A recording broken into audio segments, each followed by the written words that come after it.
everybody to the latest Bgen Virtual Coffee Morning. Hope you can hear us all okay.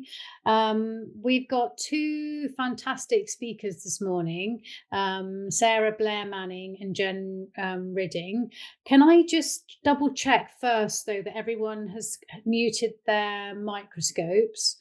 Not microscopes, their microphones. Might be hard to mute a microscope. Just so we can keep the noise down to a minimum. Thank you very much. So I'm Sara. I'm one of the trustees for Bgen, and we're also joined by Sam, who's who's also on our board. But our speakers today are Sara and Jen. Sara is the chief executive of Birmingham Botanical Gardens. She has over 30 years of experience leading cultural and heritage sites, and Sara is known for her inclusive and values-driven leadership. She brings a creative eye and a strategic focus to shaping thriving teams, engaging audiences, and guiding major investment projects, all while staying grounded in community and purpose. We also have Jen Ridding, Head of Engagement and Learning at Birmingham Botanical Gardens. Jen has a rich background in education, learning, and public engagement, most recently from the Barber Institute of Fine Arts at the University of Birmingham. She's passionate about connecting people, places, and collections in meaningful ways, and is leading on new learning and engagement initiatives at the Gardens. So together, both of them are going to be talking to us about developing HE partnerships at Birmingham Botanical Gardens. So I'm going to hand over to both Sara and Jen now and let them talk about the really interesting stuff. Thank you. Thanks, Sara. That's helpful. Good morning, everybody. Thanks very much for being here. Jen's going to share some slides, and we're hoping that our tech, because we are physically separated today, we're hoping that the tech's going to play ball and not be too wonky. And once we've got the first image up, then we will start the presentation. We've got some time at the end to do some Q&As. So I think because we're on screen, it's probably better if you can hold your questions until the end, and then we'll pick them up if that's okay with everybody. And I can't actually see anybody else on the screen apart from Jen and Sara. So excuse me if you've got your hands up waving madly. Maybe Sara will just monitor that for us. As Sara kindly said, I'm Sara Blair-Manning. I'm the Chief Executive of Birmingham Botanical Gardens, and I'll hand over to my colleague. Thank you, Sara and Sara.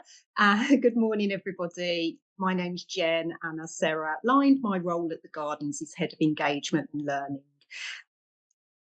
Great. We just wanted to sort of share something in terms of, which bits of our practice we enjoy the most. And I think for me, which ties in really nicely with this presentation, I really like working with HEIs in terms of getting robust research that can then be fed into every touch point of botanic gardens or museums or any visitor attractions, so that actually you're speaking with authority when you are sharing any interpretation, signage, or elements of research. And it's that collaborative piece and multidisciplinary piece that I really enjoy working on with HEIs. Jen?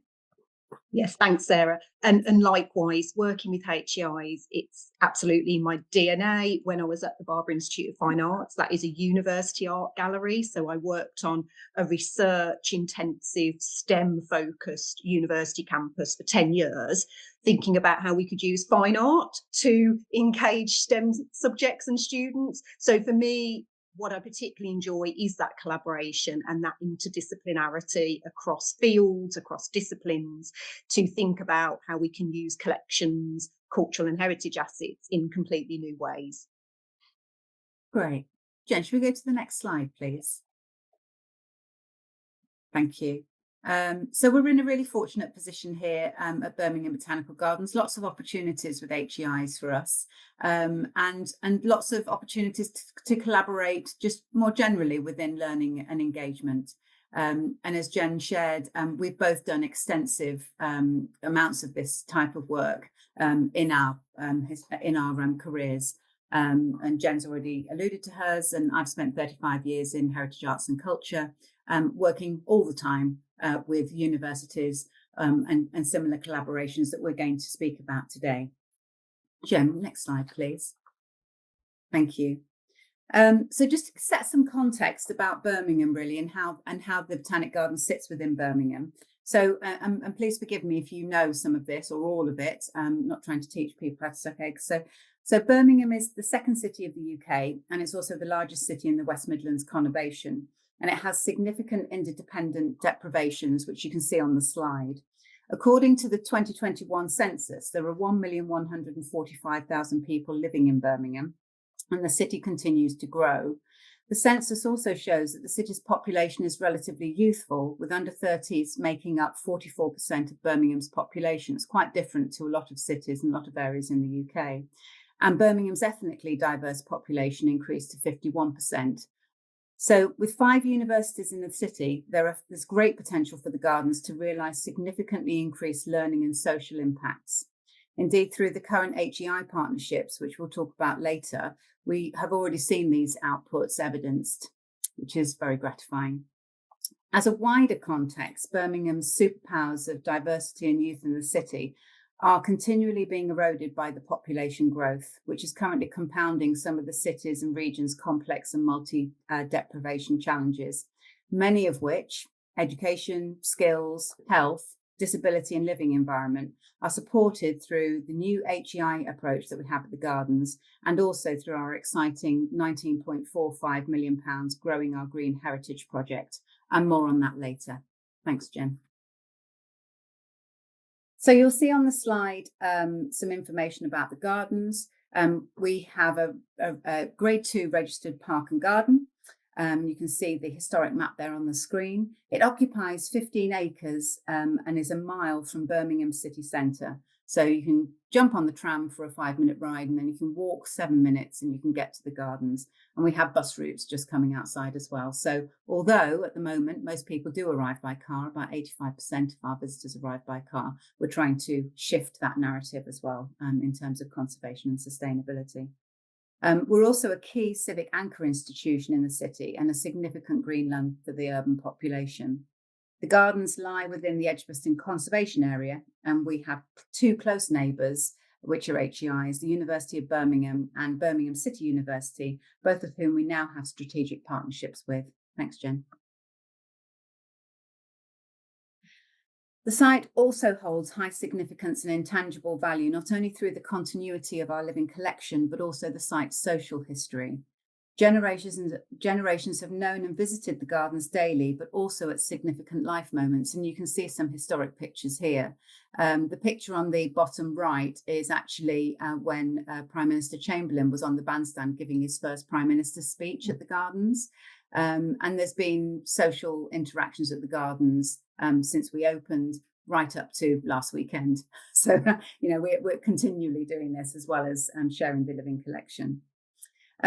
The love and need for the Gardens, which was crystallised by the COVID-19 pandemic, the continued cost of living crisis, and also the growing climate emergency, has been passed down through generations of local and regional families. Jen, would you just press the button again, please? And the new Gardens team recognise the importance of an inclusive operational approach, which is informed by rigorous academic research, but also social values and sustainability. Our practice is informed directly by the partnerships with our HEIs, which aligns with our charitable vision, mission, and the genius loci, or the spirit of place at the Gardens. Thanks, Jen. So you can see our pinetum and our double herbaceous border here. Until 2022, the Gardens had experienced significant stagnation with little operational progress, and many areas of the site sublet to third-party operators. Over the past 5 years, and specifically more recently the past 3 years, and thanks to support from the National Lottery Heritage Fund, the National Trust and others, we've worked with visitors, partners, stakeholders and the communities across Birmingham to create a roadmap for the future of the Gardens. We've reframed the charity's vision, mission and contemporary purpose, and repositioned the Gardens as a well-connected and respected civic institution in the city. We've updated the visitor offer and programme, including improving the living collection care and presentation standards, We've introduced expert public engagement and learning staff and activities, and Jen will talk about that in a bit later, and introduced a strategic focus to our HEI approach, successfully agreeing relationships with several institutions. Thanks, Jen. The Gardens has a global living collection of 10,000 taxa and 30,000 plants, and as part of our new focus has recently acquired Botanic Garden Conservation International accredited status, which obviously we're delighted about. And we obviously contribute to horticultural conservation as part of the global strategy for plant conservation under BGCI. Thanks, Jim. So what you can see here now is an image of what the site will look like in about 4.5 years' time, subject to funding being successfully attained. So the HEI process and all of the operational and strategic direction is aligned to what you see here, which is our Growing Our Green Heritage project, which is a transformational £19.45 million, 4.5-year capital project to restore the Grade 2 historic glasshouse estate, which in turn will safeguard, redisplay and reinterpret the global living collection. It will also increase access, ensure organisational sustainability and financial resilience, and extend visitor learning, enjoyment and community engagement. The project will impact every area of the site and operation to create a place of horticultural excellence and an outstanding sustainable green space for Birmingham and the Midlands. It will ensure the preservation of Birmingham's priceless heritage, its living collection, and increase the understanding of plants, sustainability and environmental issues. It will increase physical, intellectual and emotional access to the gardens and collections and safeguard the heritage for future generations. It will increase access and inclusion and mitigate key risk areas currently affecting organisational growth, sustainability and resilience. And it will support the current expansion of partnership opportunities and educational offerings and deliver audience growth and diversification, which aligns with our HEI approach. Thank you, Jen. You can see here a focus of our lily pool, which until 3 years ago was full of koi carp. And this picture was taken about 4 days ago, and it's looking fabulous. In fact, there's even more growth on it now in terms of some of the lily pad sizes. So our new HEI approach has already opened up this safe, unique and powerful heritage asset to more people and also different people, whilst bringing our existing audiences with us on that journey. It's breaking down long-standing systematic barriers, it's changing perceptions and embedding real, meaningful and sustainable change at the gardens. Our extensive partnerships, ever-growing reputation for engagement and deep citywide relationships amplify the research, learning and community impacts. Thank you, Jen. We now work collaboratively with many learning institutions of all types and also many community groups. And you can see the quote here from Heart of Birmingham Vocational College on the screen, as well as some images of other groups that we work with. We also work strategically with specific research partners, the University of Birmingham, who are our strategic research partner, Birmingham City University, our strategic learning partner, alongside Nottingham Trent University, and Jen will speak about that particular project and relationship soon. In addition, we work with Cambridge University Botanic Garden and other botanic gardens, so Edinburgh, Oxford, and we work across the whole piece really, and also BGCI to make our plant scientific data and social learning impacts widely available through in-person and digital means. And I think it's important to share that as far as the team at Birmingham Botanical Gardens is concerned, no one organisation, whether they're the Heart of Birmingham College or whether they're a university or whether it's BGCI, is any more important than any other. We treat everybody exactly equal. We do not have a hierarchy here in terms of our preferred partners. They're as important as each other to BBG. The senior leadership team holds significant experience in working with HEIs, and we understand and appreciate the research excellence that they can provide. And this is also used in our public programmes and bespoke work. This is the way that we now work at the Gardens, with high quality research and learning at the heart of our offer. There is a certain type of magic we feel that can happen between HEIs and visitor attractions, and we include ourselves in that description. And it is when multidisciplinary HEIs and site teams come together that we can create something extraordinary that is often site-specific and collection-specific. Thanks, Jen. So just to get into a slight overview in terms of a couple of our strategic relationships. So this is David Umber here, who is the Vice-Chancellor of Birmingham City University. And I was with David last night, and also the Vice-Chancellor of the University of Birmingham, Adam.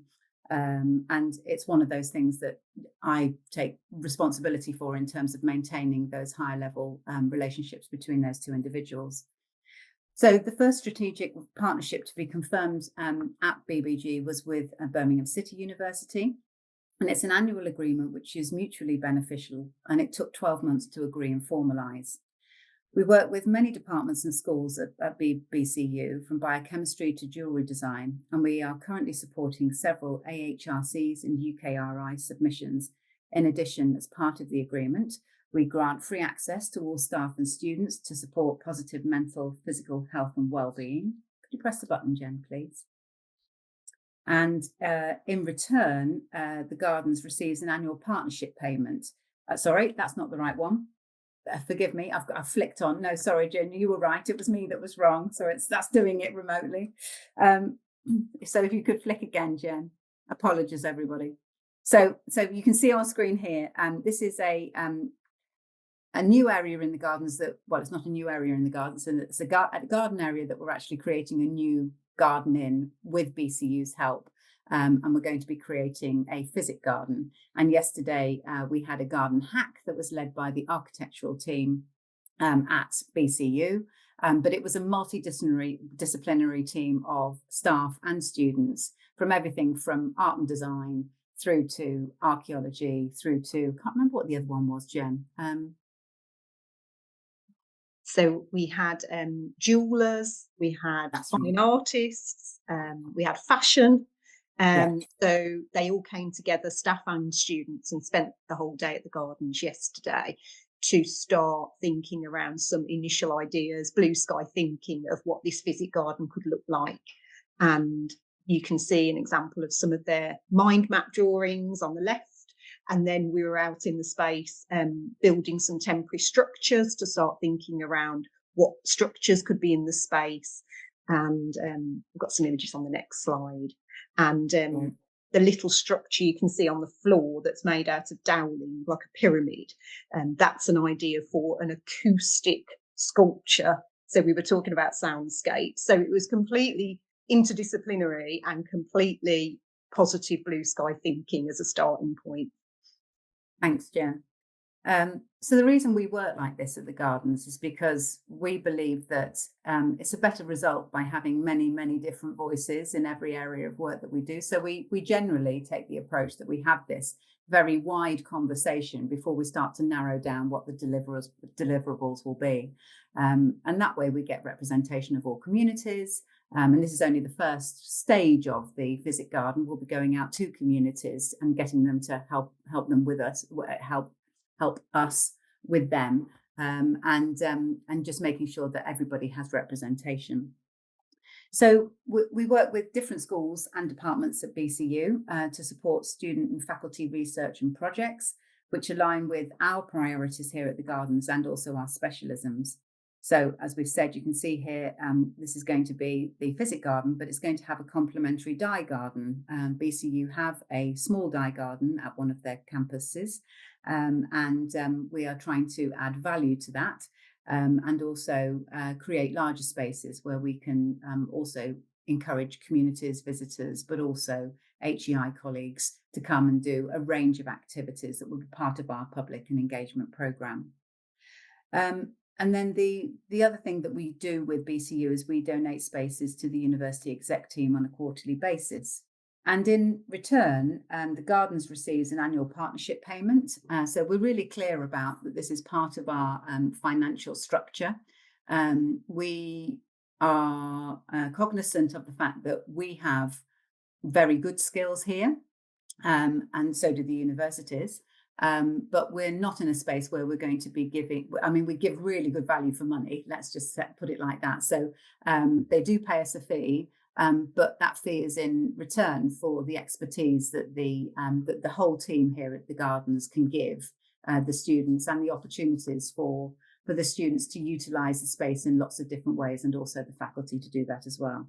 So there is an annual partnership payment, and universities seem to quite like that very clear distinction in terms of what they're getting for what they're paying.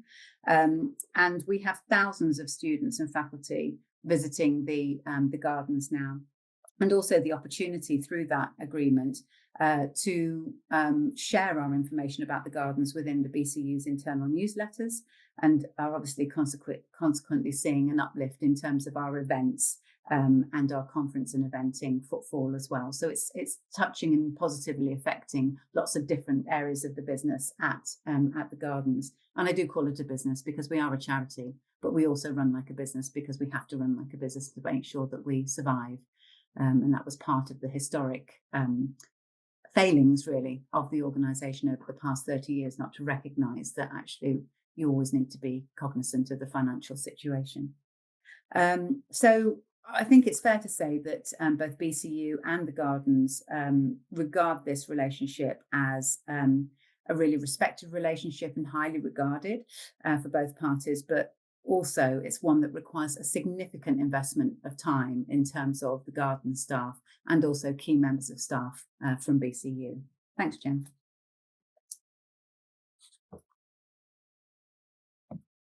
So on this slide, you can see Adam Tickell, who is the Vice-Chancellor of the University of Birmingham. And this strategic partnership with the University of Birmingham is our most recent one. And it's been signed, but it will be announced imminently over the next couple of weeks. It's specifically a strategic research partnership and is formed along similar lines to the BCU relationship. So we have a very clear set of objectives and agreements between the two parties, and in return, the University of Birmingham pays the Gardens a set fee every year. So our main areas of collaboration with UOB are on joint research projects on agreed priority areas, which can be really diverse, from researching our tree and fern collections to working with drama students to reinterpret the site and everything in between. Research partnership activities, so joint bids, much like I spoke about with BCU. Learning partnerships with all schools and departments in terms of the university. Student and faculty engagement through discounted entry and membership. So we don't allow free entry and membership, but we do allow some discounts. And UOB are now a formal volunteering partner. So we're the university's preferred volunteering green site in the city. And we do a huge amount of cultural outreach and exposure with the university. In addition to these formal partnerships, Jen, do you want to flick onto the next slide, please? Thank you.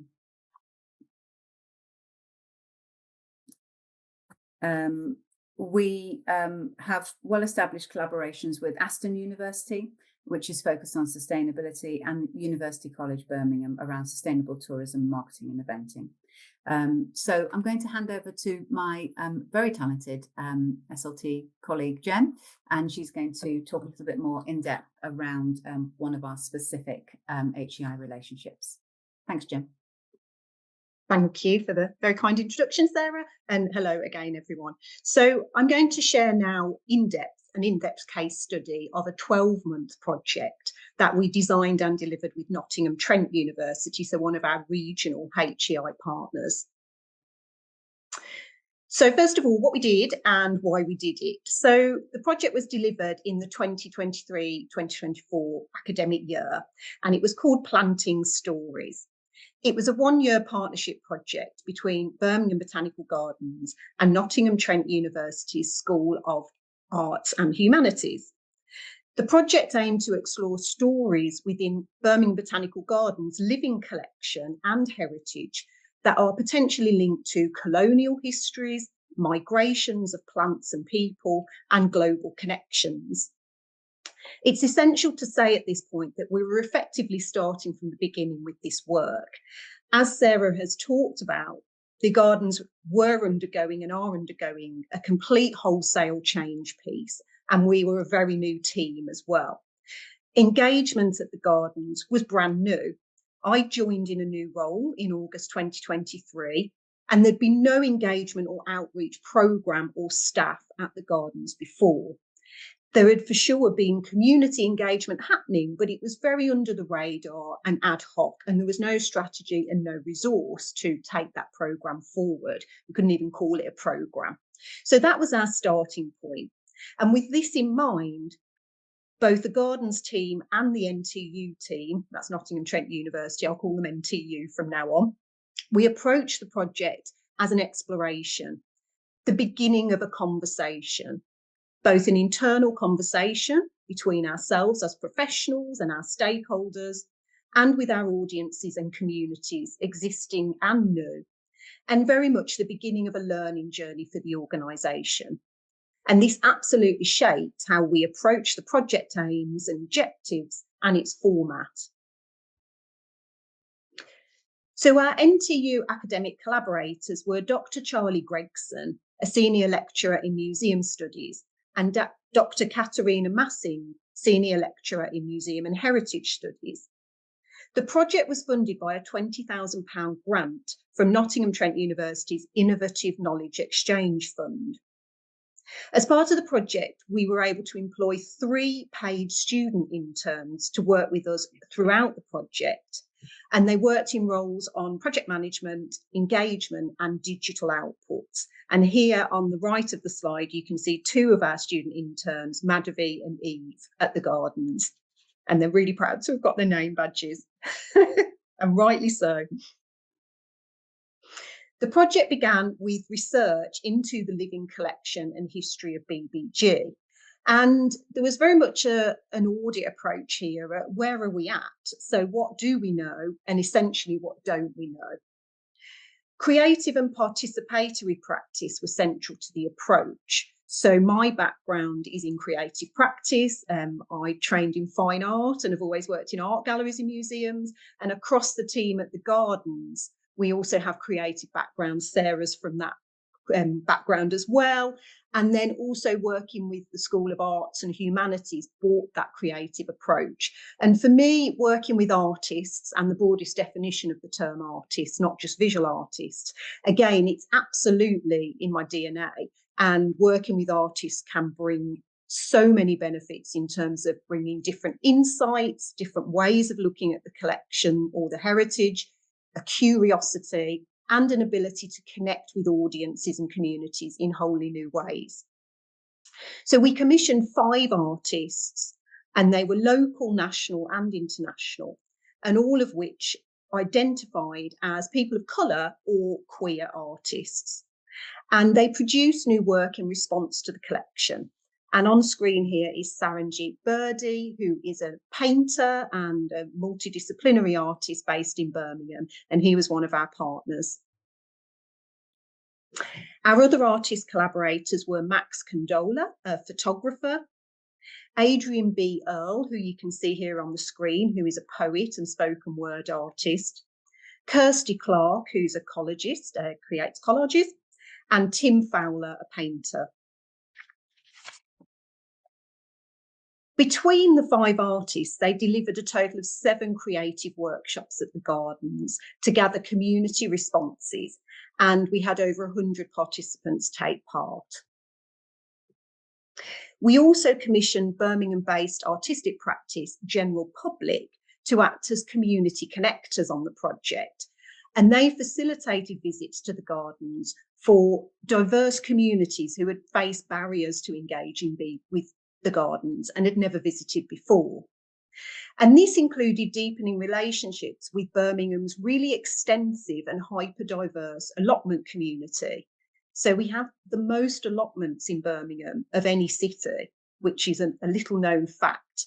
And they are spread across the city in many, many diverse communities, often quite underground, often under the radar.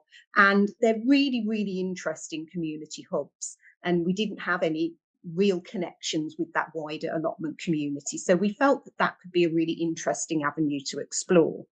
And you can see some members of the allotment community here visiting Birmingham Botanical Gardens as part of the project. Charlie and Kat, our academic collaborators, conducted 2 in-depth interviews with 4 of the community members. And this was to explore their responses and relationships to the plants in our living collection, and also the garden's presentation of them. Towards the end of the project, we created what we called a project lab exhibition at Birmingham Botanical Gardens to showcase the project outputs. And crucially, it was also to facilitate knowledge exchange. It became a hub for some of the engagement activities, and it provided an opportunity to open a dialogue with wider general visitors who had just stumbled across the exhibition. The exhibition developed in real time, and we incorporated new artworks and responses as we were delivering activity.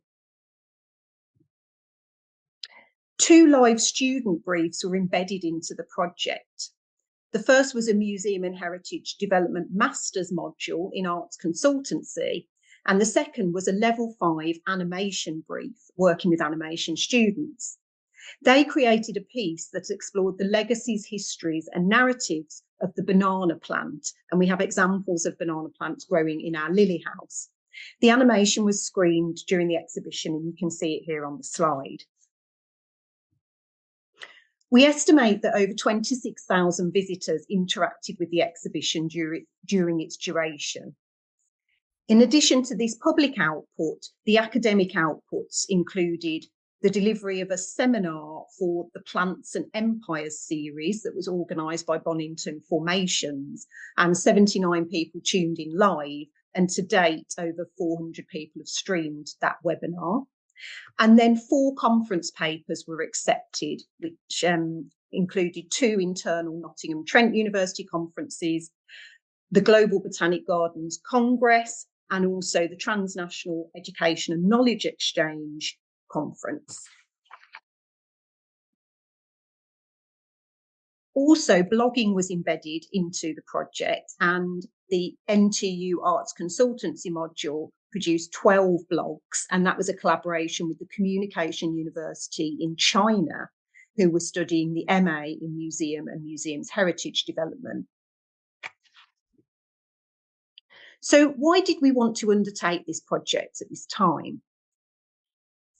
Grounding it in the context organisationally, as I mentioned at the beginning, we're completely rethinking Birmingham Botanical Gardens, who we are, why we exist, and knowing our stories, both old and new, is absolutely essential to that process. We all know we need to better understand our past to shape our futures. Also, our super diverse and young Birmingham context that Sara talked about earlier makes it even more crucial that we undertake this reflective and critically engaged work into our legacies and our histories, and how we can share them, think about them and reinterpret them for the future. And we were committed to actively embedding HE partnerships into our practice. And at the time, we didn't have the formal partnerships that Sara has talked about, and this was a first step on that journey. And it also supported our BGCI accreditation application that Sara has mentioned. We were working towards that at the time, and it was awarded last year, which we're very happy about. And this project was able to contribute to that. So the key learnings from the project, it was crucially around starting somewhere. So it can be really daunting if you haven't even undertaken a HE partnership, you perhaps haven't undertaken that research-led legacies and histories work. You think, oh, it's so overwhelming. Where do we begin? Well, to begin somewhere, and crucially to do it with care. And we spent a lot of time at the beginning of the project thinking around our ethics and values and how we could shape the project to absolutely represent both where we were and where our potential audiences and communities were, and to do it mindfully with care. So in general, as we've said, collaborating with HE partnerships, I think it's an absolute adventure that opens doors, and you never quite know where you're going to go. But if you lean into that, it can really, the potential can be unlocked. As I mentioned earlier, creativity. Artists are brilliant at nurturing thought, dialogue and response, and connecting with people in different ways. And we really made sure that we embedded listening into the project. So we adapted the project right at the beginning to really embrace open-ended outcomes that could be informed by listening. We had to acknowledge that we didn't know all the answers. It was person-centered, so giving room and creating space, particularly when handling sensitive topics. And the new knowledge is how audiences might engage with a topic. You can never know.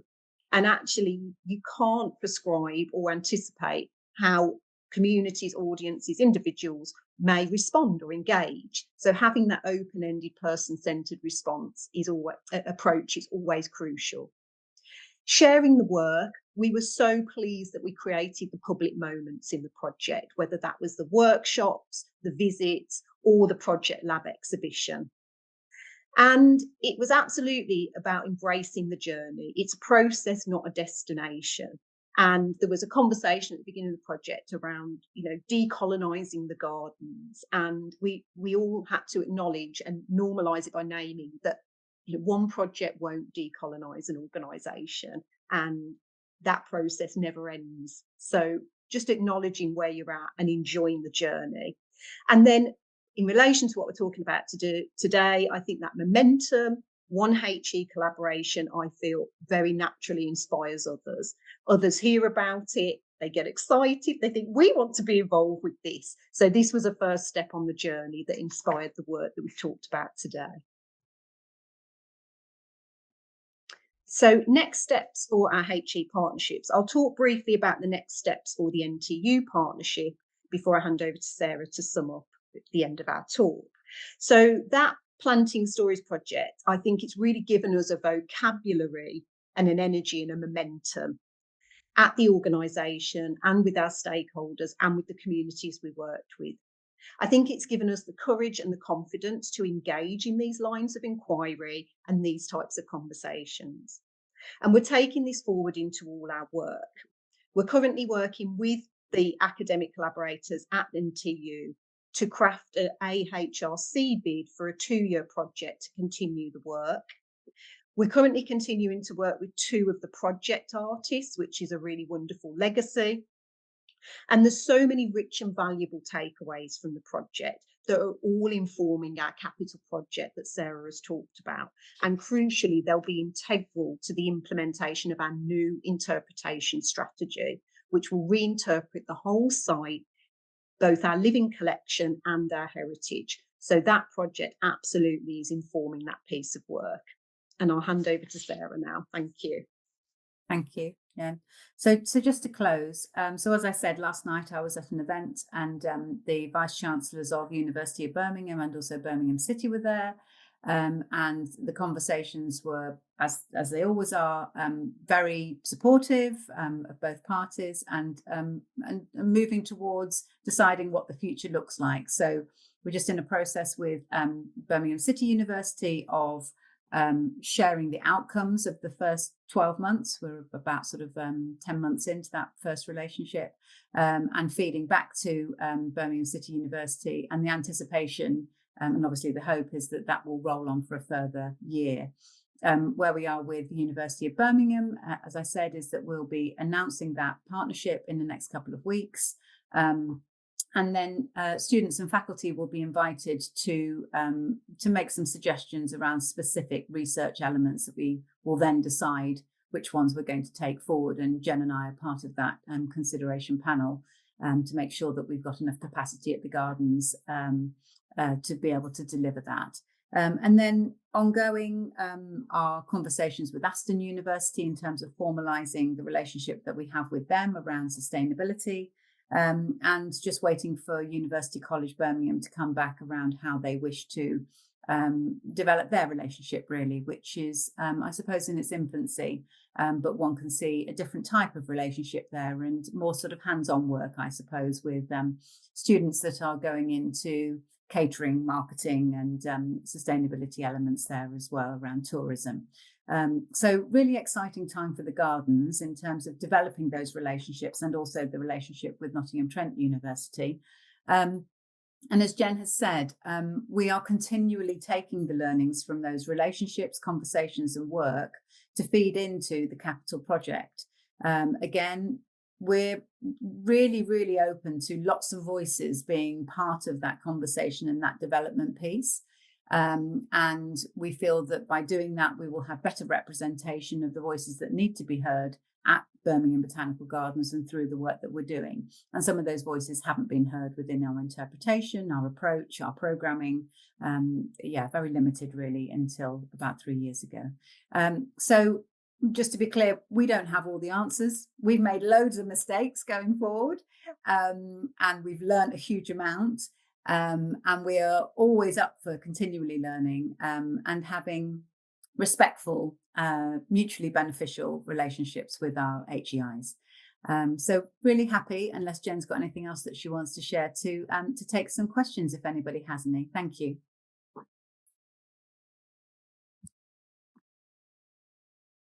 Oh, Sarah, you're on mute. Sorry, took the video off and not the audio. Thank you both very much. That was really, really interesting. I think it's great how extensive the partnerships are that you've made already in your very first step in your journey. So it'll be really exciting to see what comes next. And I hope perhaps you can come and update us some point in the future with how it's progressing and what new projects you've got going on. That'd be great. We'd be delighted to do that. Thank you. No, it'd be really nice. And yeah, so I don't know if anybody else. I don't think we've got one in the chat. Ellie says, "Thank you for a great talk. What was the grant that you applied for, and how have you found accessing funding?"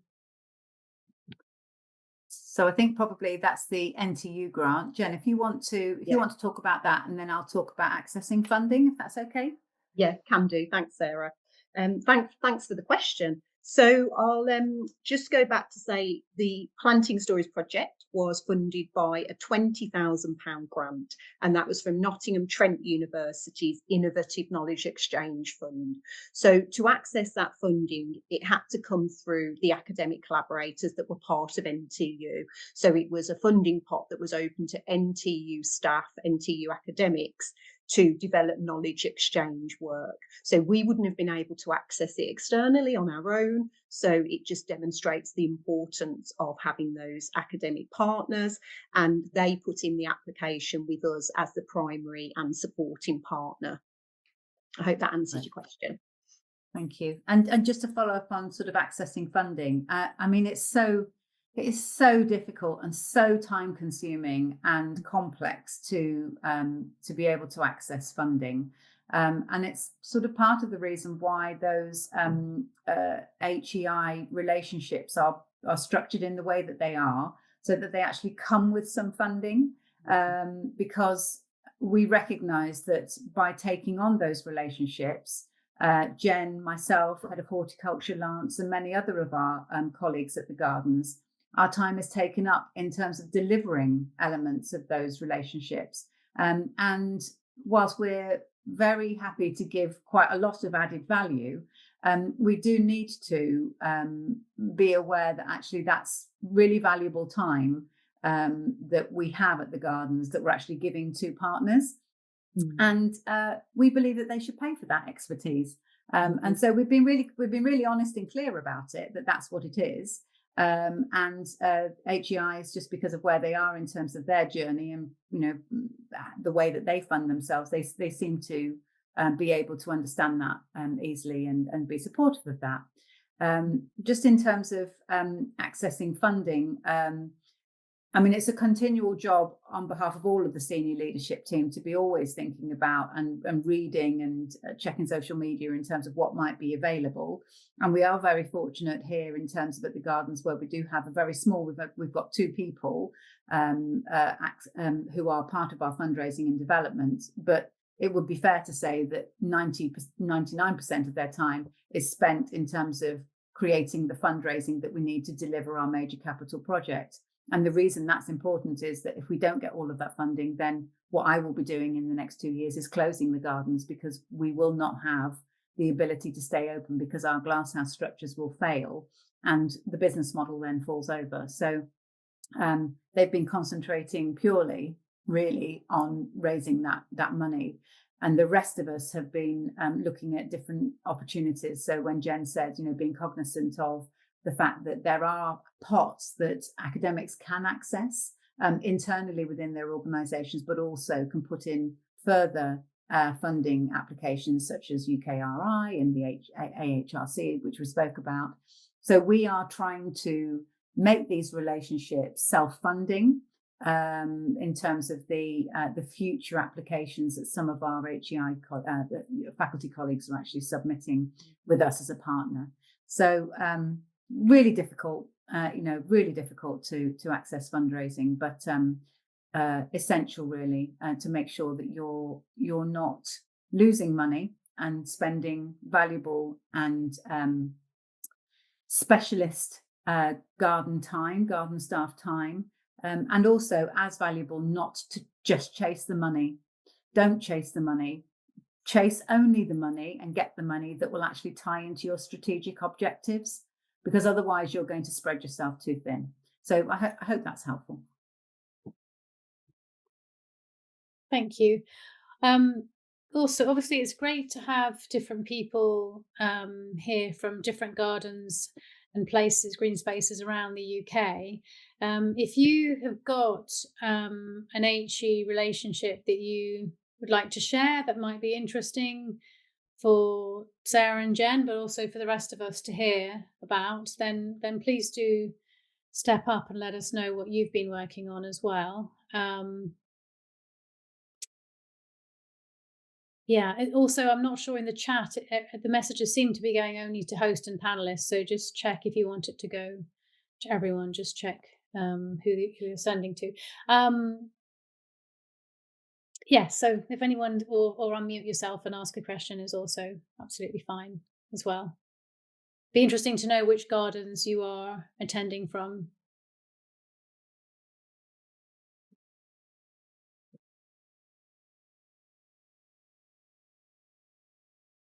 It can be a tricky age group as well, can't it? The older age group sometimes to get them involved. Where my last job was, we were always good at getting the younger ones, and it was harder then to get the older ones. I think that's why having these strategic relationships is so key. So as Sara said, having the BCU partnership, all the students get free access to the gardens. They just have to show their ID card. They don't even have to book. There's no fuss. So we've got one of their campuses literally next door. They're a next door neighbour. So that, in terms of driving that younger audience, and it's a very diverse demographic at BCU. They have a lot of students who live at home in the city and the region. So that has really changed our kind of audience development profile just in a very short space of time. Also, they'll go home, won't they, and talk to their families and encourage them to come, and perhaps they wouldn't necessarily have had the confidence to go to somewhere like that. Have any of them? Sorry, Sara. It'd be worth sharing as well that when we were discussing what the benefits would be for the Birmingham City University, our commercial colleagues were slightly horrified that we were going to give free access to the gardens, and there was quite a lot of conversations around, well, these people don't visit at the moment, and actually if they visit, they might pop into the cafe, they might buy something from the shop, or they might come and actually see our amazing outdoor cinema or something else on our public programme. So it was around taking other colleagues from different departments who maybe hadn't worked with HEIs in an extensive way, and were probably thinking that this was going to be a negative to our business plan, and taking them on that journey. And I think it would be fair to say, I hope Jen agrees, that actually, in terms of the wider financial and extension of different types of people and the amounts of people coming through and the benefits, very, very broadly, it's all been very successful. Yeah, that's really great. Yeah, really great to hear. So we've got Stacey, who's joining from RHS Harlow Car. Do you have any data on what the return rate is of the students when they have left the university? Do they continue to visit? Are there any stats on if any are pursuing further careers in learning in gardens and horticulture? tricky. Well, it's a big question. So, good question. Yeah, it's a great question. So what we do at the moment is we track the amount of students and faculty that are coming in, and obviously we want to make those.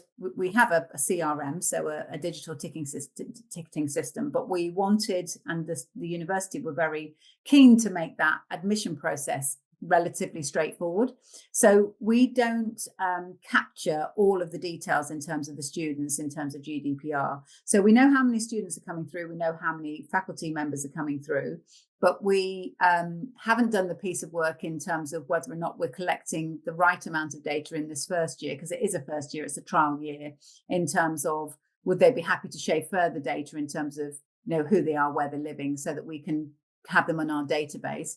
We encourage them to sign up to our database. So, there's probably a method that we could do through our CRM in terms of working out which those students are and if they're coming back to other things.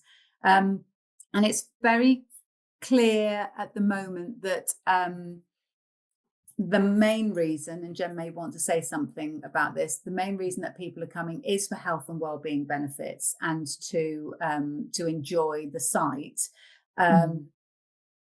Rather than actually necessarily learning huge amounts of horticultural skills. Now, that's not to say that if we put a horticultural course on, and we don't run horticultural courses per se here, that are homegrown at the gardens, that we wouldn't have a huge amount of students coming. And it was interesting yesterday in the architectural hack that actually, there was such a diversity of different student courses represented, who obviously felt that there was a huge amount of benefit in terms of being in the gardens and being inspired by the Global Living Collection. And we're finding a lot of that a lot of different departments are coming because they want to be inspired by the Global Living Collection for lots of different reasons. But do we have any stats in terms of those that are pursuing further careers? No, we don't. And it's part of the conversation as we progress into the second year in terms of, what do the university want out of the second year in terms of how we're following up some of these suggestions in this question, and what do the gardens want? So those conversations are happening at the moment. Yeah, and just to layer on to that we did launch a survey specifically for the BCU visitors, staff and students. So it's a super short survey that asks some of the questions that you're alluding to, Stacey, around motivations, whether they're first time or returning, would they return, etc. Super short, and it aligns with our audience agency survey, crucially, so that although we wouldn't input the data into that system, there's some consistency. We have it as a paper survey and a QR code. I'll be honest, the uptake of completing and returning that survey is so low. So that's a challenge, because we did crucially want to at least capture some qualitative data formally in this first year. It's not been taken up well. So it's absolutely something to think about for year two in terms of how we capture that. As Sarah's alluded to, anecdotal evidence at the moment is around drivers for well-being, time out, having access to green space. And speaking with BCU staff, I know that they have bought some of their classes and their sessions here. And we talked about it yesterday in terms of the gardens being an outdoor classroom, and just even using the space to bring the students to a different setting and the benefits that has for their learning and cognitive engagement. So there's a piece of work we absolutely acknowledge we're on a journey here to capture data more effectively, and the longitudinal work as these carry on into year 2, 3, 4, hopefully, to track it across the years.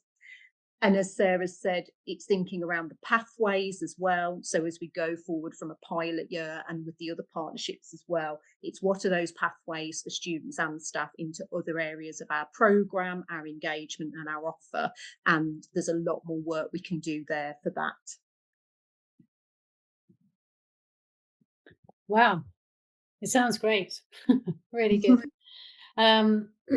Okay, so unless anybody else has got any other questions, I'm just going to thank both Sara and Jen again for a really interesting and imaginative conversation about the work you've been doing, and we obviously wish you the very best for the project going forward. And we'd definitely like to hear more about it. Our next conference is online at the end of January, so the dates are up on our website, so please have a look at those to see whether you'd like to be a part of that. Also, thank you very much to our participants who obviously come from various different green spaces and botanical gardens around the UK. It's always very valuable to have you with us as well. Please do take a look at our next workshop, because I think it could be of interest, because we've been talking about decolonisation programs and practices. It's going to be on Tuesday, the 19th of August from 10 till 12. It's being given by Dr. Isabel Gilbert, who's a lecturer and historian. And she is her research focuses on colonial legacies, anti-colonialism, and interpretation in museums and gardens. And she's going to be leading a training session on decolonisation practices, helping us to reflect on our places, how our places are connected to colonial histories, and what we can do both in the short and long term to move towards inclusive, critically engaged practice. It's going to be quite interactive, so you can talk personally about your institution and your projects. Anyway, really hope you can join us. Be great. And again, thank you all very much for joining today, and for Sara and Jen for giving up your time this morning to tell us about the work at Birmingham Botanical Gardens. Thank you lots. You're welcome. Thanks for having us. Thanks for having us. Enjoy the rest of the day, everybody. Thank you. Bye. Bye-bye.